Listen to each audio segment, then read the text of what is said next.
implementar esse produto, então ainda tem aí 2013, 2014 para a gente continuar estudando essa alternativa ao financiamento dos planos de saúde.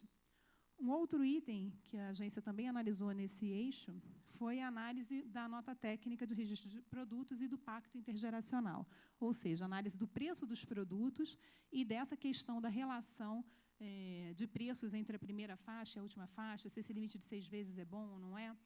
Então, a gente preparou esse relatório, análise da nota técnica atuarial, e fizemos uma análise de SWOT, que é uma metodologia para planejamento estratégico, elencando os pontos fortes e fracos, oportunidades e ameaças sobre esse tema. Bom, dentro dos pontos fortes e favoráveis, que são fatores internos, a gente entende que essa limitação do pacto em até 6 vezes, ela é um ponto positivo, porque, bem ou mal, o idoso fica protegido de pagar um valor exorbitante na contratação de um plano de saúde. Além disso, um outro ponto forte é o ingresso de beneficiários jovens na saúde suplementar. A gente identifica que ainda há um grande ingresso de jovens, obviamente, pelo acesso ao mercado de trabalho, primeiro emprego. Então, na faixa de 15 a 50 anos, nessa faixa de idade, a gente ainda tem um grande ingresso de jovens na saúde suplementar. Um outro ponto positivo é a revisão do rol pela agência com a incorporação de procedimentos com diretriz de utilização, ou seja, a incorporação tecnológica na saúde, o que é grande, né? Existem muitas novas tecnologias, todas elas são avaliadas pela agência e só são incorporadas como obrigatórias no plano de saúde quando há primeiro uma análise de eficiência e efetividade desses procedimentos. E, após essa análise, para os procedimentos que têm um custo muito elevado, existe uma diretriz de utilização. Então, a agência já utiliza essas diretrizes para determinar que que essas incorporações serão cobertas pelo plano, mas com uma diretriz de utilização. Além disso, a agência implementou o programa de envelhecimento ativo, que eu vou falar mais adiante. Existe, obviamente, uma possibilidade de revisão dos normativos vigentes, então os grupos de estudo são formados justamente por isso, então esse é um ponto forte. E a agência está estudando novos mecanismos de regulação para os planos de saúde. Do que se trata, né? Mecanismos de regulação? É justamente a questão da coparticipação, franquia, direcionamento, hierarquização de procedimentos. Então, todos esses mecanismos que as operadoras poderiam utilizar para acesso do beneficiário ao plano de saúde, a agência está estudando limites e incentivos para que as operadoras adotem esses mecanismos nos planos. Além disso, como oportunidades, nós temos o bônus demográfico, né, que foi bastante falado aqui hoje. A assistência ao idoso, que o próprio Ministério já tem várias políticas de assistência ao idoso também, como fator externo, é uma grande oportunidade. A melhoria das condições de emprego e renda, até pela adesão desses beneficiários mais jovens, as grandes empresas oferecendo essa assistência aos beneficiários também um ponto forte. E a interação entre os sistemas público e privado, que é uma oportunidade, mas que ainda está bastante tímida, então a gente ainda tem que desenvolver muito essas parcerias entre o público e privado. Como pontos fracos, a gente identificou de fator interno a questão das bases de dados. Hoje a gente coleta muita informação na agência, mas estudos como o que o Luiz Augusto apresentou hoje, com projeções, por idade, os nossos bancos ainda não permitem utilizar essas análises por idade. Possivelmente a gente já vai ter isso em 2013, com a implementação do TIS, que é a troca de informação em saúde suplementar, padronização das informações, e futuramente a agência vai poder coletar essas informações das operadoras. E, como ponto desfavorável, seria uma incorporação tecnológica que trouxesse um custo elevado para o setor, mas, como eu disse, a gente faz essa avaliação na agência. Como ameaça e fator externo, eu coloquei ali como fator interno, mas, na verdade, a judicialização é um fator externo, né? Então, a gente recebe diariamente na agência decisões judiciais que a gente tem que cumprir, mas que muitas vezes não tem uma análise técnica, um respaldo para a sua implementação. Como, por exemplo, determinar que esse pacto intergeracional vai ser de 2 vezes, ou seja, o plano do idoso deve custar, no máximo, 2 vezes o preço de um plano do jovem. Esse 2 vezes é o que a gente seria muito bom, né? Imaginar que o idoso pagaria no máximo 2 vezes o valor do jovem, mas isso não tem uma base técnica para a estipulação. Então, por vezes, não só a agência, como as operadoras, elas têm esse impacto forte da questão da judicialização na saúde suplementar. Outra ameaça que a gente já debateu muito hoje aqui é a baixa taxa de fecundidade, os custos crescentes nos planos de saúde e o Estatuto do Idoso. Aqui fica até esquisito falar que isso é uma ameaça, né? Isso foi um ganho para a sociedade enorme, uma lei que trouxe vários benefícios para os idosos, mas a limitação de reajustes a partir dos 59 anos, ela pode ser vista, frente à questão do envelhecimento, como uma ameaça de certa forma. Como a gente falou aqui, medidas impopulares, às vezes, do governo têm que ser tomadas em relação à questão da idade de aposentadoria, frente aos déficits. Então, nesse ponto de vista, o Estatuto do Idoso é muito bom, sim, mas os 59 anos como idade limite talvez seja um ponto para discussão futura sobre a mudança desse limite de idade. Um outro eixo, dentro dessa agenda regulatória que a agência discutiu em 2011 e agora também em 2012, foi o eixo 8, que fala sobre assistência ao idoso.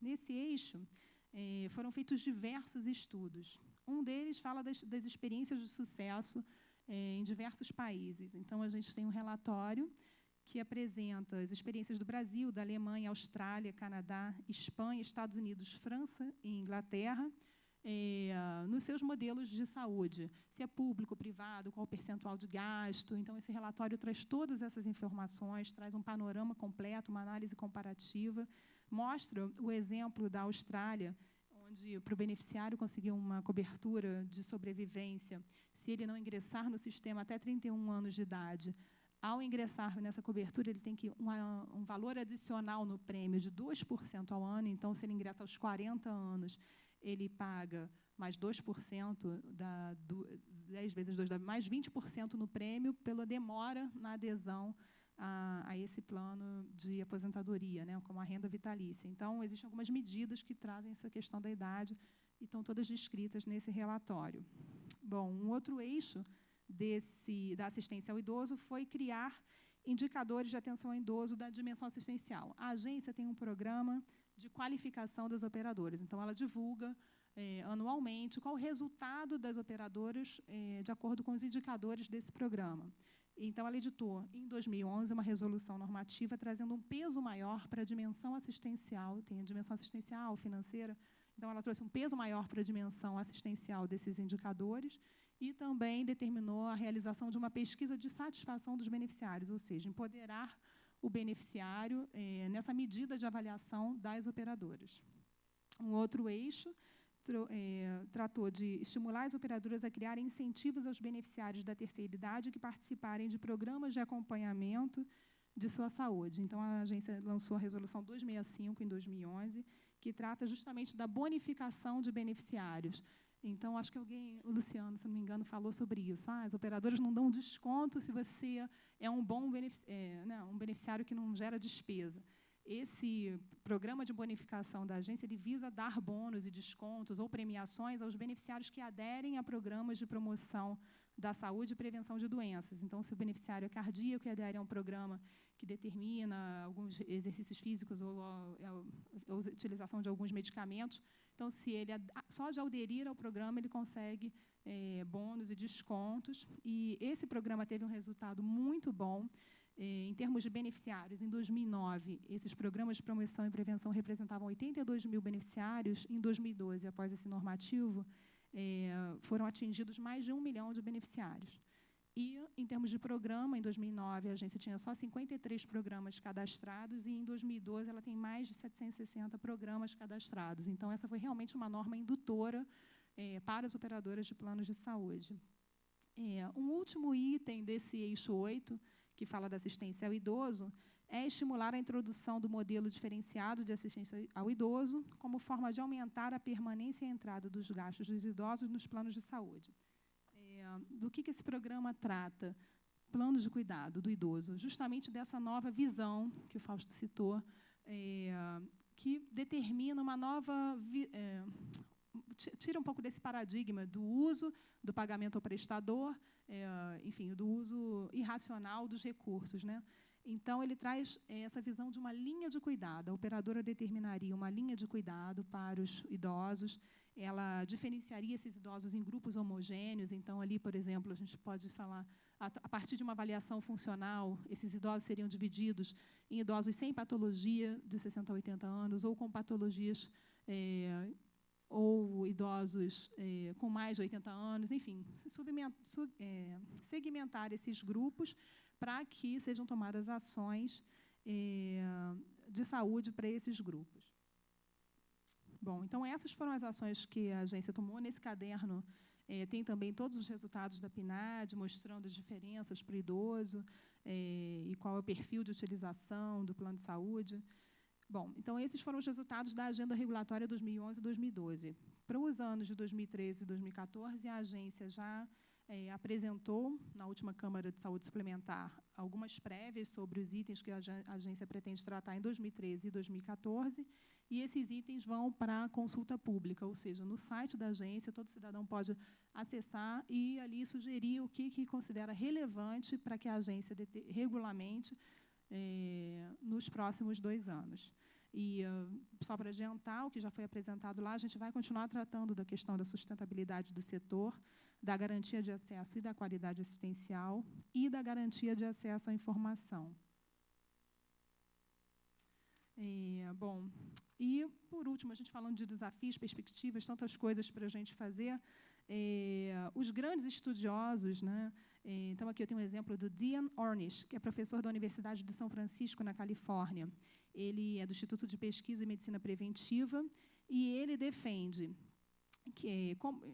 a ideia de adiar os gastos em saúde com ações simples e eficazes de promoção e prevenção, promoção da saúde e prevenção das doenças, como através da dieta de baixas calorias, do combate ao estresse, exercício moderado, a não utilização de tabaco, grupos de apoios psicológicos e suplementos alimentares. Na pesquisa que ele fez, ele identificou, num grupo controle, que 80% dos pacientes elegíveis para angioplastia, que é uma cirurgia, puderam adiar a cirurgia em 3 anos. E isso representou uma economia de $20 mil por paciente. Então, são ações simples e que geram grande resultado. Da mesma forma, o Michael O'Donnell, que é um pesquisador do American Journal of Health Promotion, ele participou do seminário internacional que a agência promoveu recentemente. Ele também defende exatamente essas questões. Ele vai publicar agora um estudo que ele acompanha desde 1962 para a compressão do período de morbidade a partir de hábitos saudáveis. O que ele identificou nesse estudo? Que pessoas que nasceram entre 1930 e 40, que não fumam, controlam o peso, fazem algum tipo de atividade física, elas têm um atraso na morbidade em torno de 10 anos. E que os corredores desse grupo eles tiveram um desempenho ainda melhor, que atrasaram o período de morbidade em 17 anos. Então, essas pessoas que têm alimentação saudável, são ativas, não fumam, e elas têm uma economia, em média, de até 70% com os gastos em saúde. Então, são ações simples que geram, de verdade, grandes resultados. A agência, pensando nesse empoderamento do beneficiário, e até o Marcos, não sei se ele ainda está aqui, mas ele perguntou, o governo vai empurrar os custos para o cidadão? Não, a gente tem que ter a mentalidade de que o usuário ele tem que se colocar na posição de agente do Estado. Então, ele também tem que contribuir, ele também tem os seus deveres, né? Então, é um dever nosso cuidar bem da nossa saúde. E pensando nessa questão do empoderamento do beneficiário, a agência também, nesse seminário, lançou esse cartão, que é um plano de cuidado para o beneficiário. Então, ali qualquer um pode acessar, marcar, tem um manual explicando como utilizar, mas você vê ali sua idade, calcula o seu IMC. O ideal é que ele seja feito junto com o profissional de saúde para o acompanhamento, ele estabelece metas para a melhoria da saúde. Então, essas são as ações e a agência espera, de verdade, 2013 e 2014, caminhar para contribuir por esses desafios que vão ser enfrentados no setor. Obrigada.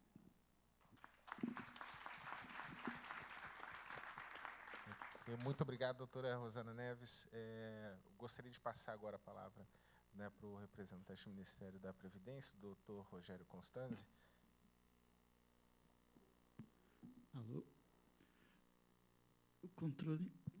Bom, eu prefiro falar de pé, se vocês se incomodarem. Primeiro, boa tarde a todos e todas. Primeiro, eu Eu tenho aqui alguns slides que eu prometo que eu vou passar rápido, até porque, na verdade, alguns dados vocês já viram talvez 2 vezes ou 3 hoje. Eu só vou acrescentar algumas coisas, mas não tem como fugir. Todo mundo aqui está usando a projeção demográfica do IBGE, que até 2050, infelizmente, acaba tendo que repetir alguns dados. Mas eu prometo que eu vou passar rápido esses slides para depois a gente discutir alguns pontos em relação à questão da previdência e do envelhecimento populacional. Primeiro, acima de tudo, eu acho que o Fausto colocou bem, eu acho que eu também concordo com ele. Primeiro, a gente tem que ver que o envelhecimento populacional é, acima de tudo, uma conquista. Só que é claro que é uma conquista com a qual a gente também tem que... A Seguridade Social como um todo, não é só a Previdência Social, obviamente precisa se adequar a essa nova realidade, e no caso da Previdência, principalmente no caso do regime geral, que é um regime de repartição simples, onde os trabalhadores da ativa é que pagam a aposentadoria dos inativos, essa questão do envelhecimento populacional é ainda muito crítica. Claro que todo mundo sabe que o envelhecimento populacional é resultado da combinação da drástica diminuição da taxa de fecundidade e o aumento da expectativa de vida. Esses são os dados da projeção do IBGE, ou seja, na década de 80 a gente tinha uma expectativa de vida na casa dos 60, hoje a gente está na casa dos 70, o IBGE está na quinta-feira, vai estar divulgando a nova tábua de mortalidade, e a gente deve chegar aos 80 anos aí em 2050, no caso, 84 anos as mulheres, 78 anos os homens para 2050.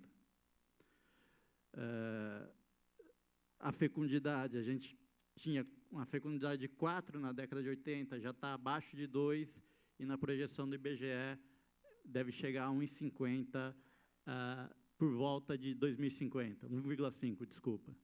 É claro que aí tem toda uma discussão demográfica de até onde a fecundidade cai ou não, porque tem muita gente que diz que, na verdade, a fecundidade pode dar um repique para cima, no sentido que, muitas vezes, hoje, pelas mudanças da inserção da mulher no mercado de trabalho, muitas vezes elas postergam a maternidade, mas acabam tendo filho com uma idade mais avançada do que tinham no passado. Então, em função disso, poderia haver um repique da fecundidade mais para frente. Essa é uma discussão, mas, de qualquer forma, a tendência de redução é inexorável. E aqui está a questão dos idosos, da evolução da população de idosos. Esse dado já foi falado, ou seja, hoje a gente tem 20 milhões de idosos e vamos chegar com 64 milhões de idosos em 2050. Isso significa, só para realçar, que, em média, aí nos próximos 40 anos, nas próximas 4 décadas, a população de idosos no Brasil vai aumentar, em média, 1 milhão. Em média, por ano. É claro que, hoje, nos anos mais recentes, vai aumentar menos do que isso, mas, mais para frente, mais do que isso. Mas, em média, nas próximas 4 décadas, a gente vai ter 1 milhão a mais de idosos por ano, em média. Né? E, do ponto de vista... E também tem um crescimento muito expressivo daquela população de 80 anos ou mais, né? Ou seja, que vai chegar ali 13 milhões em 2050. Do ponto de vista de participação na população, acho que até também já foi citado isso, hoje, a grosso modo, 1 em cada 10 é idoso, em 2050, 1 em cada 3. Então, para a Previdência, a maior questão, na verdade, é que eu vou ter, de forma simultânea, uma tendência a um número maior de beneficiários, no sentido que eu tenho um crescimento muito grande da população idosa, ao mesmo tempo em que eu tenho, por questão da redução da taxa de fecundidade, em algum momento essa redução da taxa de fecundidade vai significar um número menor de potenciais contribuintes no futuro.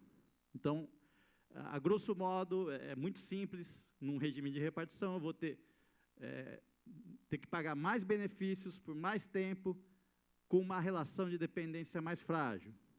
Ou seja, vai haver certamente uma piora muito grande da relação de potenciais contribuintes e potenciais beneficiários.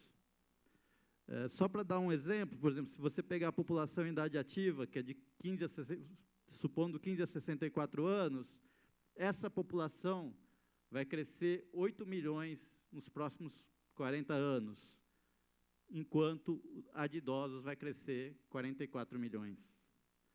Né? Passando rapidamente,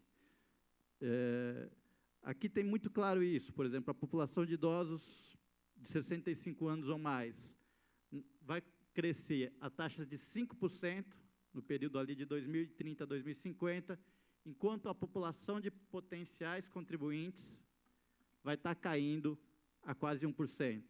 Ou seja, o resultado final, essa daqui todo mundo conhece, essa mudança da pirâmide, né? Em 2050 seria... Alguém pode falar um vaso, eu vejo um vaso ali, mas eu lembro que uma vez eu estava fazendo uma palestra, e falou, isso aí parece um caixão, mas aí cada um vê o que quer. Cada um vê o que quer naquele ali, mas... do ponto de vista, principalmente, da Previdência, aí, hoje, a gente tem uma relação, vamos dizer assim, de potenciais contribuintes para cada potencial beneficiário, de 10 potenciais contribuintes para cada potencial beneficiário, se eu usar essa relação 15, 64 e 65 anos ou mais. Essa relação cai para menos de 3 em 2050. É claro que isso vai significar certamente uma tendência ao aumento da despesa do regime geral, mas também um aumento, vamos dizer assim, da carga sobre as gerações futuras. Né? Em relação ao que o pessoal chama de bônus demográfico, na verdade, a gente vai... Esse bônus demográfico, que é, vamos dizer assim,